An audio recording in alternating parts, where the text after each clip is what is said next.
doing it. That was almost 50 years ago. But now even the government seems to maybe be taking a little step back, announcing plans to lower the recommended fluoride limit because it's causing a tooth condition. It's called fluorosis. So are we getting too much of a good thing? Joining us now, Dr. Gerald Curatola, a dentist and a FoxNews.com health blogger. Thanks for joining us. My pleasure and to be we'll call here. you Dr. Jerry from now on through the conversation. So is this study, is it a big surprise to dentists? Well, it's not a big surprise to dentists at all. Dentists have been seeing this condition called fluorosis, and it's affecting, this is the amazing statistic, 41% of adolescents aged 12 to 15 have some form of fluorosis defects on their teeth. And this, ironically, makes the enamel of the teeth weaker, not stronger, as fluorosis affects hardness and makes them more prone to cavities, which fluoride was really, in the beginning, there to prevent. So let's take a look at some pictures. We have some pictures that some of our viewers may find just a little bit disturbing. But what are we looking at? Well, this would be considered a condition. The first picture was mild fluorosis. This is more severe fluorosis.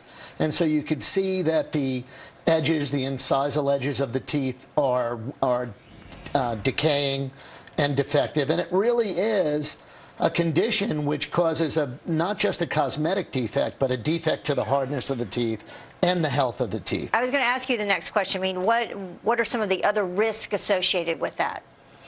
Well, you know, I like to say if this is what we can see the effects of fluoride on the outside, you know, we start to question what the effects of fluoride are inside the body. Right. So dentists have known a long time. I've been seeing just this past Friday, I saw a patient, a beautiful young woman, beautiful teeth, from Santa Maria, California. I know that grew up in a fluoridated community, and she has beautiful teeth, but these very severe white spots on the edge of her teeth. And for viewers who are interested, there is a website, spotsonmyteeth.com, if they want more information about what this fluorosis stain means and what it could be caused by. It's definitely an overexposure to fluoride, and that's the big problem. So you mentioned that she was in a fluoridated community, so yes. Not all communities are fluoridated? No, as a matter of fact, there are, throughout the United States, those that are on municipal water supplies. Most of those have converted to fluoridation over the years. But right now, you know, dentists and dental researchers are really starting to take a closer look at this fluoride experiment of the last 50 years.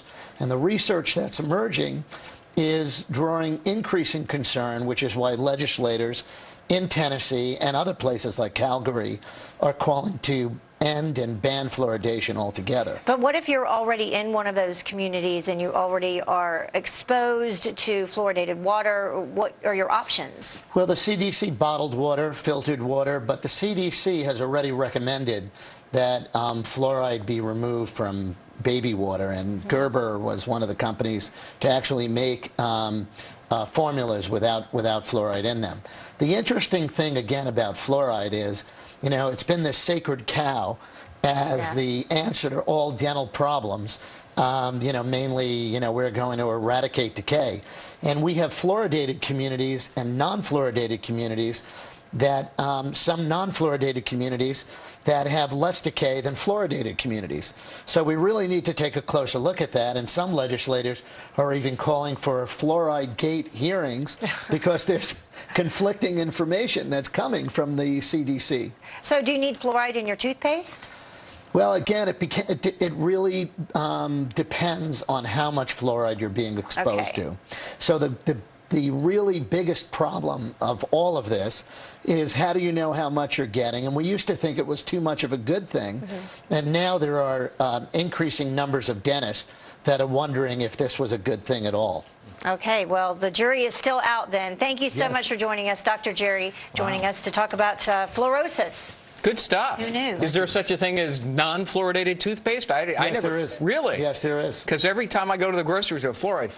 Well, they have the baking invented one. soda. I Oh, you sent it did? to both of you. okay. Oh, that's great. Actually, I use a homeopathic form of fluoride that uses fluoride minerals without the toxicity of the chemical fluoride. All right, good stuff. A lot of people Sure. don't realize because fluoride's in toothpaste, they put a poison warning. Yeah, we learned something today. All right. Thank you. I was going to say Santa Marina, but you were from San Marino, California. San Marino. This Right, was right. Santa, but it was fluoridated Santa Maria. back in the 50s absolutely. and the 60s. Yeah. Absolutely. Thanks, guys. Thanks so much. Thanks. Great to see you.